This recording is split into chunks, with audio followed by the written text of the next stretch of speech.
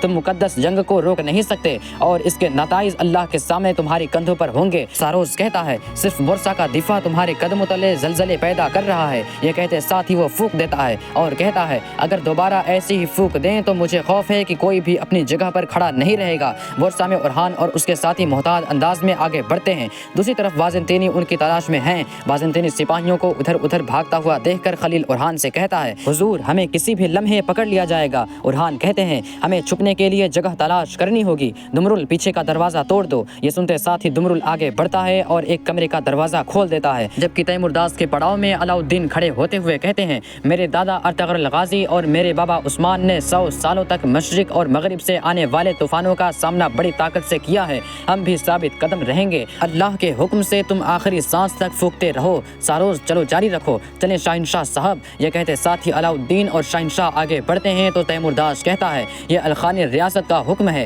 اس میز سے کوئی اس وقت تک نہیں جائے گا جب تک کہ صلح کا کوئی معاہدہ نہیں ہو جاتا۔ مگر علاؤالدین اس کی بات کا جواب نہیں دیتا اور آگے بڑھتا ہی چلا جاتا ہے۔ تب تیمورداس کہتا ہے علاؤالدین پھر اس کی جانب بڑھتے ہوئے کہتا ہے تم غلطی کر رہے ہو، اگر میرا بھائی خان اپنے گھوڑے پر سوار ہو گیا تو یہ زمین خون کے دریاؤں میں بدل جائے گی، کچھ غرق ہوں گے اور کچھ نکال دیے جائیں گے۔ جواباً علاؤالدین کہتا ہے دیکھیں گے کہ کون غرق ہوتا ہے اور کون نکالا جاتا ہے، میں معاملہ اللہ کے سپرد کرتا ہوں۔ یہ کہتے ساتھ ہی علاؤالدین چلا جاتا ہے اور شہنشاہ بھی مسکراتا ہوا اس کے پیچھے جاتا ہے۔ اس پر تیمورداس کو بہت غصہ آتا ہے اور ساروس کہتا ہے نہیں نہیں، اپنے بھائی کے مقابلے میں زیادہ آسان ہدف ہوگا یہ علاؤالدین، میں نے اورحان کا قدم تخت سے ہلایا، تم ہر دن اس کے لیے میرا شکر ادا کرو گے۔ اورحان نے شاہنشاہ کے لیے بھی ایک خوبصورت جال تیار کیا ہے، یہ ختم ہو جائے گا، یا تو یہ امن سے ختم ہوگا یا کئی قبیلے کے خون سے ختم ہوگا۔ بورسا میں اورحان اور اس کے ساتھی اس کمرے میں داخل ہو جاتے ہیں اور ایک محفوظ جگہ انہیں مل جاتی ہے۔ دمرل کہتا ہے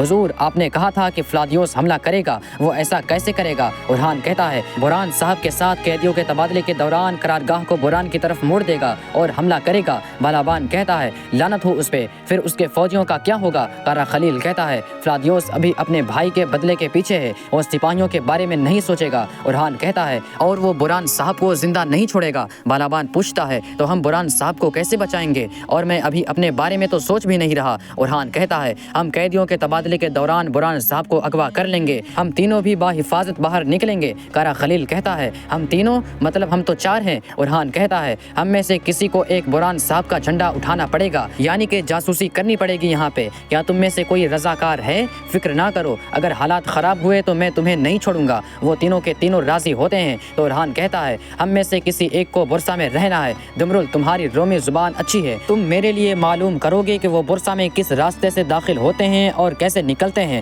ہم تھوڑی دیر میں نکلیں گے اور تم تب تک انتظار کرو جب تک کہ حالات ٹھیک نہ ہو جائیں۔ دمرل پوچھتا ہے ہم رابطے میں کیسے رہیں گے حضور؟ تو اورحان کہتا ہے جیسے ہم بوران صاحب سے رابطہ کرتے تھے۔ یہ کہتے ساتھ ہی اورحان کھڑکی میں سے باہر دیکھتا ہے۔ ناظرین اس کے بعد ہم دیکھتے ہیں کہ کائی قبیلے میں حلیمہ نے ایک بکری کا بچہ اٹھایا ہوتا ہے۔ آئیکوت اس کے پاس آتا ہے اور کہتا ہے تم نے اس گھوڑے کو اپنے ہاتھوں سے کیسے جانے دیا جس کے بارے میں تم نے کہا تھا؟ بتاؤ تو حلیمہ۔ حلیمہ کہتی ہے کیا میں کبھی کسی گھوڑے کو چھوڑ سکتی ہوں؟ ایک گھوڑے چور کی وجہ سے بس نکل گیا وہ ہاتھ سے، اب بس وہ گھوڑا چور ایک بار میرے سامنے آ جائے پھر دیکھنا کہ میں اس کے ساتھ کیا کرتی ہوں۔ اسی لمحے درسن گھوڑے کے ساتھ وہاں آتا ہے اور اسے دیکھتے ساتھ ہی حلیمہ کہتی ہے تم گھوڑا چور؟ درسن کہتا ہے اب بھی تم مجھے گھوڑا چور کہہ رہی ہو؟ گھوڑے نے خود اپنے مالک کو چن لیا، کیا تم بھول گئی؟ حلیمہ پوچھتی ہے تم یہاں کیوں آئے ہو؟ تو درسن کہتا ہے میں ایک مسافر ہوں، جہاں راستہ لے جاتا ہے میں جاتا ہوں، میرا راستہ بھی یہاں سے گزرا، میں تو بس دل جیتنے آیا تھا، اب یہ گھوڑا تمہاری امانت میں دینے آیا ہوں، گھوڑا تمہارا ہے۔ یہ کہتے ساتھ ہی رسی حلیمہ کے جانب پھینک دیتا ہے اور مزید کہتا ہے مجھے لگتا ہے کہ اس پہ تمہارا حق ہے۔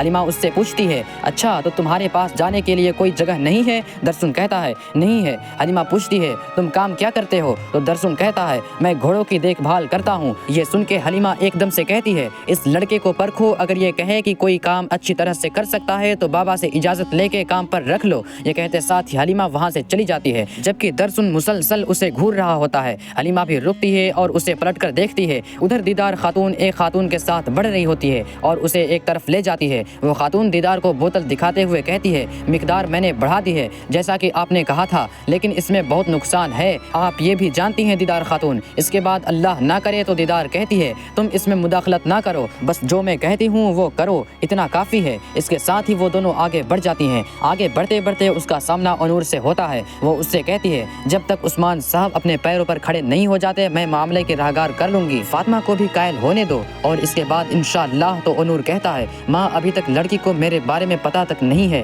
کہ میں کون ہوں۔ دیدار کہتی ہے وہ جان جائے گی بیٹا۔ انور کہتا ہے اگر سب کچھ ٹھیک بھی ہو جائے تو ہم جانتے ہیں کہ کیا ہوا ہے، بابا کا اس عہدے پر ہونا، اگر ارحان صاحب نے صرف اس وجہ سے مخالفت کی تو دیدار کہتی ہے کچھ نہیں ہوگا، فکر مت کرو، میں تمہاری مراد پوری کروں گی، تھوڑا اور صبر کرو بیٹا۔ یہ سنتے ساتھ ہی انور آگے بڑھ جاتا ہے۔ ادھر ہم دیکھتے ہیں کہ علاؤالدین اور شہنشاہ آگے بڑھ رہے ہوتے ہیں۔ شہنشاہ کہتا ہے ساروس اگر مشکل میں نہ ہوتا تو وہ صلح کرنے کے لیے کبھی بھی ہمارے ساتھ نہ بیٹھتا، اور وہ نہیں چاہتا کہ سرداران طاقتور ہوں، انہوں نے دشمن کے ساتھ اتحاد کر لیا کیونکہ وہ بے بس ہیں۔ علاؤالدین کہتے ہیں کیونکہ الخانی ریاست نے تفرقہ پھیلانے والوں کو جمع کر لیا ہے، وہ ہم سے ڈرتے ہیں، یہ ظاہر ہے۔ شہنشاہ کہتا ہے تم نے اچھا امتحان دیا علاؤالدین، خاص طور پہ تیمور داس کے چہرے کے وہ تاثرات جو اس نے مملوک کے بارے میں سن کر ظاہر کیے۔ عثمان صاحب فکر کریں گے، ہم جلد سے جلد اللہ کے حکم سے برسا کی دیواریں عبور کر کے نیا عالمی نظام قائم کریں گے۔ اس لمحے ایک سپاہی ان تک پہنچتا ہے اور خبر شہنشاہ کو دیتے ہوئے کہتا ہے ارحان صاحب کی طرف سے یہ خبر ہے۔ شہنشاہ خط کھول کر پڑھتا ہے اور کہتا ہے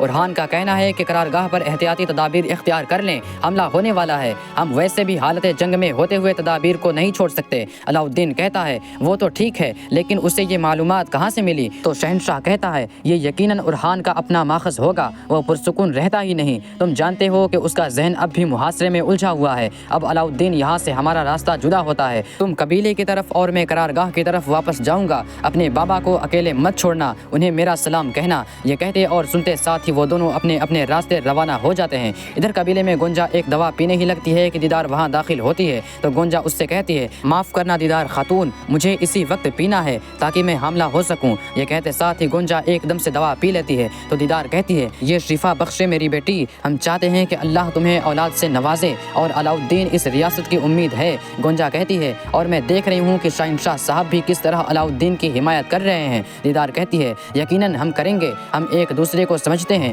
گونجا پوچھتی ہے کیا والدہ نے پھر سے خاتون کا موضوع چھیڑا ہے؟ دیدار کہتی ہے نہیں، ابھی وہ عثمان صاحب کے درد میں ہیں۔ بیٹی میں اپنی کہی ہوئی بات پر قائم ہوں، اگر تم نہیں چاہتی کہ تمہاری سوتن آئے تو میں اسے روکوں گی، لیکن اب معاملہ بدل گیا ہے، سرداران علاؤالدین کو تخت پر نہیں دیکھنا چاہیں گے کیونکہ اس کا کوئی وارث نہیں ہے اور یہ ارحان کے حق میں جائے گا۔ گونجا کہتی ہے تو آپ کہہ رہی ہیں کہ میں اپنا دل نکال پھینکوں؟ ایسا ہے دیدار خاتون؟ دیدار کہتی ہیں تمہارا دل علاؤالدین کے دل سے جڑا ہوا ہے، اسے کوئی نہیں نکال سکتا، لیکن میں کہہ رہی ہوں کہ جب مجبوراً کسی خاتون سے شادی کرنی ہو تو تم خود ہی اس کا انتخاب کرو، شروع سے ہی اس کے ڈورے اپنے ہاتھ میں رکھو۔ گونجا غمگین ہوتے ہوئے کہتی ہے کتنی آسانی سے کہہ رہی ہو، میں کیسے کروں؟ مجھے بتاؤ میں کیسے کروں؟ میں اپنے ہاتھوں سے اس آدمی کو جس سے میں محبت کرتی ہوں کسی اور کو کیسے سونپ دوں؟ نہیں نہیں، میں نہیں کر سکتی۔ دیدار کہتی ہے گونجا ریاست کے مستقبل کے لیے اور اگر ہم فاطمہ اور میرے بیٹے کی شادی کروا سکیں تو پھر علاؤالدین کو اپنی بہن کی حمایت بھی حاصل ہو جائے گی اور ہم اپنے بیٹے کا خاندان بھی بنا لیں گے اور علاؤالدین کی سرداری کو بھی مضبوط کر لیں گے۔ یہ سن کر گونجا کہتی ہے بہت مشکل ہے، یہ بہت مشکل امتحان ہے۔ دیدار اس سے حوصلہ دیتے ہوئے کہتی ہے اسی لیے یہ تمہارے کندھوں پر ہے، تمہارے علاوہ کوئی اور اسے برداشت نہیں کر سکتا۔ پہلے تم مجھے ہاں کہو گی اور میں ہمیشہ تمہارے ساتھ رہوں گی، تم اس بارے میں اچھی طرح سے سوچو، ٹھیک ہے میری بیٹی؟ یہ کہتے ساتھ ہی دیدار خاتون چلی جاتی ہیں اور گونجا بہت پریشان ہو جاتی ہے۔ بازنطینی سپاہی بھاگتے ہوئے اپنے ہتھیار اٹھا رہے ہوتے ہیں، ارحان اپنے ساتھیوں کے ساتھ چھپ کے انہیں دیکھ رہا ہوتا ہے۔ کارا خلیل کہتا ہے حضور یہ قیدیوں کے تبادلے کی تیاری کر رہے ہیں۔ ارحان کہتا ہے کرنے دو تیاری، ہمارے لیے ویسے بھی آسان نہیں ہے، سپاہیوں کے آگے بڑھ جانے کے بعد وہ ہتھیاروں والی جگہ پر آتے ہیں اور وہاں بچے ہوئے اکا دکا سپاہیوں کو مار گراتے ہیں۔ دوسری طرف بازنطینی سپاہی بوران کو لے کر آگے جا رہے ہوتے ہیں، ہاتھ اور پاؤں جنزیروں میں جکڑے ہوئے، چہرے پہ تشدد کے بدترین نشان۔ آگے بڑھتے ہوئے ساروس فلادیوس سے کہتا ہے، قیدیوں کے تبادلے کے دوران قرارگاہ پر حملہ کرنا آج تک کے ان سب سے بہترین منصوبوں میں سے ہے جو میں نے سنے ہیں۔ فلادیوس کہتا ہے، پھر بھی ہمیں محتاط رہنا ہوگا، اورہان بورسا میں ہے، میں محسوس کر سکتا ہوں۔ ساروس کہتا ہے، تو وہ گرا ہوا ہے، ہم اسے کبھی بھاگنے نہیں دیں گے، تم جاؤ، بوران کا معاملہ میں سنبھال لوں گا، میں تمہارے بابا کے قاتلوں کو زندہ نہیں چھوڑوں گا۔ فلادیوس رکتے ہوئے کہتا ہے، پھر بھی ایک چیز ہے جو مجھے معلوم کرنی ہے، سپاہیوں بوران کو لے کر آؤ۔ یہ سنتے ساتھ ہی سپاہی بوران کو اس کے پاس لے کر آتے ہیں۔ ادھر جرکتائے بھی بازنطینی سپاہیوں کو لے کر بورسا کی جانب آ رہا ہوتا ہے۔ اندر فلادیوس بوران سے کہتا ہے، بوران تم جلد ہی اپنے پیاروں سے ملو گے، لیکن پہلے میں تم سے ایک سوال پوچھوں گا اور تم مجھے سب کچھ سچ سچ بتاؤ گے، میرے بابا کو تم نے کیسے مارا؟ بوران کہتا ہے، دیکھو کماندار، میں نے پہلے بھی تمہیں یہ بتایا تھا، ہاں تمہارا باپ ہمارا دشمن تھا، لیکن وہ ایک بہادر آدمی تھا، عثمان صاحب نے خود خیمے میں اس کا علاج کیا تھا۔ ساروس ہنستے ہوئے کہتا ہے، اچھا جھوٹ ہے، بہت اچھا جھوٹ ہے، فلادیوس تم کب تک اس کی بات سنو گے؟ فلادیوس بوران سے کہتا ہے، جاری رکھو بولنا۔ بوران کہتا ہے، جب ہم نے تمہارے بابا کو قیدی بنا لیا تھا، انہوں نے عثمان صاحب کے ساتھ اکیلے کھانا کھایا تھا، مجھے وہ دن اچھی طرح سے یاد ہے، نہ کوئی شکار تھا اور نہ کوئی باسی روٹی کا ٹکڑا، ہم نے ایک زخمی گھوڑے کو ذبح کر کے کھایا تھا۔ بوران جیسے جیسے بات آگے بڑھاتا ہے، ساروس کی بے چینی بڑھتی جاتی ہے، مگر فلادیوس اسے ہاتھ کے اشارے سے روک دیتا ہے اور بوران سے پوچھتا ہے، پھر؟ تو بوران کہتا ہے، پھر حضور نے ایک خط لکھا اور تمہارے باپ کو دیا تاکہ وہ اسے شہنشاہ تک پہنچا سکے، اور اس کے بعد عثمان صاحب نے تمہارے باپ کو آزاد کر دیا۔ یہ سنتے ساتھ ہی ساروس بوران کے منہ پہ ایک زوردار تھپڑ مارتا ہے اور کہتا ہے، بہت ہو گیا، بہت ہو گیا۔ پھر سے اسے دبوچتے ہوئے کہتا ہے، تم نے میرے قریبی دوست کو مار ڈالا اور اب تم جھوٹ پہ جھوٹ بول رہے ہو؟ دیکھو، اگر مجھے تمہاری ضرورت نہ ہوتی تو میں تمہیں یہیں مار ڈالتا، کمینے کتے۔ یہ کہتے ساتھ ہی اسے دھکیل دیتا ہے۔ بوران کھڑا ہوتا ہے اور کہتا ہے، میں تھوڑی دیر بعد اپنے قبیلے پہنچ جاؤں گا، میں جھوٹ کیوں بولوں گا، کیوں؟ پھر بوران فلادیوس سے کہتا ہے، فلادیوس اپنے فوجیوں کو بغور دیکھو۔ یہ سنتے ساتھ ہی ساروس اسے دھکیلتا ہے اور سپاہیوں سے کہتا ہے، لے جاؤ اسے یہاں سے۔ یہ سنتے ساتھ ہی سپاہی اسے لے جاتے ہیں اور فلادیوس اسے دیکھتے ہوئے سوچ میں پڑ جاتا ہے۔ ساروس فلادیوس سے کہتا ہے، اپنے باپ اور بھائی کا انتقام لو اور لشکر گاہ کو تہس نہس کر دو۔ یہ کہتے ساتھ ہی ساروس آگے بڑھتا ہے اور بوران کو لے کر قلعے سے باہر آتا ہے، جہاں پہ جرکتائے بازنطینی سپاہیوں کے ساتھ کھڑا ہوتا ہے۔ ساروس کے پیچھے اس کے سپاہیوں میں اورہان اور اس کے ساتھی چھپے ہوتے ہیں۔ بوران کو زندہ دیکھ کر جرکتائے بہت خوش ہوتا ہے اور پوچھتا ہے، بھائی کیا تم ٹھیک ہو؟ تو ساروس کہتا ہے، ہاں یہ ٹھیک ہے، اتنا ٹھیک ہے جتنا پہلے کبھی نہیں تھا۔ بوران کہتا ہے، تمہاری میزبانی ختم ہوئی، انشاءاللہ بہت جلد ہم اس شہر کو فتح کرنے کے بعد تمہاری مہمان نوازی کریں گے۔ جرکتائے ساروس سے کہتا ہے، یہ رہے تمہارے طلب کرتا فوجی یہاں، اب میں یہاں کوئی مسئلہ نہیں چاہتا۔ ساروس کہتا ہے، فکر نہ کرو، کوئی مسئلہ نہیں ہوگا، بوران کو رہا کرنے سے پہلے قیدیوں کو بھیج دو۔ پیچھے کھڑا اورہان سب کچھ بڑے ہی غور سے دیکھ رہا ہوتا ہے۔ جرکتائے کہتا ہے، خبردار ہمارے لیے کوئی جال بچھانے کی ہمت نہ کرنا ساروس، فوجیوں کو بھیج دو سپاہیوں۔ یہ سنتے ساتھ ہی سپاہی بازنطینی سپاہیوں کو چھوڑ دیتے ہیں۔ اورہان کسی بھی صورتحال سے نپٹنے کے لیے اپنا تیر سیدھا کر لیتا ہے۔ ساروس سپاہیوں سے کہتا ہے، بوران کو رہا کرو۔ تو سپاہی بوران کو جرکتائے کی جانب دھکیل دیتے ہیں، مگر اس سے پہلے کہ وہ جرکتائے تک پہنچتا ساروس تیر کھینچ لیتا ہے، مگر ساروس کے تیر چھوڑنے سے پہلے ہی اورہان کا چھوڑا ہوا تیر اس کی پیٹھ میں آ لگتا ہے۔ جرکتائے بھی بوران کو ڈھال کے ذریعے لے کر آگے بڑھتا ہے اور اورہان کافروں پر ٹوٹ پڑتا ہے۔ اورہان کی دیکھا دیکھی سپاہی بھی اس کے ساتھ شامل ہو جاتے ہیں۔ ساروس چلاتے ہوئے اورہان اورہان اورہان پکارتا ہے اور بھاگتا ہوا واپس قلعے میں گھس جاتا ہے۔ بھاگنے والوں کو بھی اورہان اور اس کے ساتھی جہنم واصل کر رہے ہوتے ہیں۔ بوران کو محفوظ کرنے کے بعد جب جرکتائے اورہان کو بھی قلعے سے باہر دیکھتا ہے تو بے انتہا خوش ہوتا ہے، وہ ایک دم سے بوران کے گلے لگ جاتا ہے۔ بوران کہتا ہے، میں ٹھیک ہوں بھائی، میں ٹھیک ہوں۔ سب کا کام تمام کرنے کے بعد اورہان بھی بوران کے پاس آتا ہے اور اس سے گلے ملتا ہے۔ جرکتائے بھی خوشی خوشی اسے گلے لگا لیتا ہے۔ ادھر قرارگاہ پر حملہ کرنے کے لیے تیار فلادیوس کہتا ہے، دروازہ کھولو، آج کوئی پر بھی رحم نہیں ہوگا، لشکر گاہ میں جو کوئی بھی ہے اسے تلوار کے گھاٹ اتار دو۔ یہ کہتے ساتھ ہی جنگی ٹوپی پہن لیتا ہے اور سپاہیوں کے ساتھ سامنے موجود قرارگاہ کی جانب گھوڑا دوڑا دیتا ہے، مگر ان کے قرارگاہ تک پہنچنے سے پہلے ہی ترک سپاہی ایک دم سے تیل میں آگ لگا دیتے ہیں۔ آگ ایک دم سے پھیل جاتی ہے اور فلادیوس کا راستہ روک لیا جاتا ہے۔ اسی لمحے شہنشاہ سپاہیوں کے ساتھ سامنے آتا ہے اور کہتا کہتا ہے میں بھی تمہارا انتظار کر رہا ہوں۔ اس لمحے جرکتائی بھی سپاہیوں کے ساتھ وہاں پہنچتا ہے اور بلند آواز سے کہتا ہے میں خوشخبری سنانا چاہتا ہوں، بوران صاحب ہمارے ساتھ ہیں۔ یہ سن کر فلادیوس کو بہت غصہ آتا ہے۔ شہنشاہ کے حکم پر تیر انداز تیار ہو جاتے ہیں اور بازنطینیوں پر تیر برسانا شروع کر دیتے ہیں۔ وہ آگ سے بچتے ہوئے جیسے ہی آگے نکلتے ہیں تو وہاں پر سامنے موت سے ملتے ہیں۔ بہت سے آگ میں بھی جھلس جاتے ہیں۔ ایک تیر فلادیوس کے ٹوپی میں بھی جا لگتا ہے جس کی وجہ سے وہ گھوڑے سے گر جاتا ہے۔ یہ دیکھ کر سپاہی بھاگتے ہوئے آتے ہیں اور اسے اپنی حصار میں لے لیتے ہیں۔ اپنی فتح پہ شہنشاہ مسلسل خوش ہو رہا ہوتا ہے۔ فلادیوس چلا اٹھتا ہے، پھر تیر برستے ہوئے دیکھ کر کہتا ہے ہم پیچھے ہٹ رہے ہیں۔ شہنشاہ کے سپاہی مسلسل تیل برساتے ہی چلے جاتے ہیں اور فلادیوس پیچھے ہٹتا ہٹتا قلعے میں جا گھستا ہے۔ یہ دیکھ کر اوچی شہنشاہ کے ساتھ ہاتھ ملاتے ہوئے کہتا ہے حضور آپ کی بدولت ہم بہت بڑی نقصان سے بچ گئے۔ پھر بلند آواز سے کہتا ہے آج ہر کوئی گواہ ہے کہ آپ اس کام کے لیے ناقابل شکست اور حقدار ہیں شہنشاہ صاحب۔ دیگر سرداران بھی شہنشاہ کو سلام پیش کرتے ہیں۔ عبداللہ کہتا ہے آپ قائد ہوتے تو شاید ہمیں پچھلی شکست نہ ہوتی۔ شہنشاہ کہتا ہے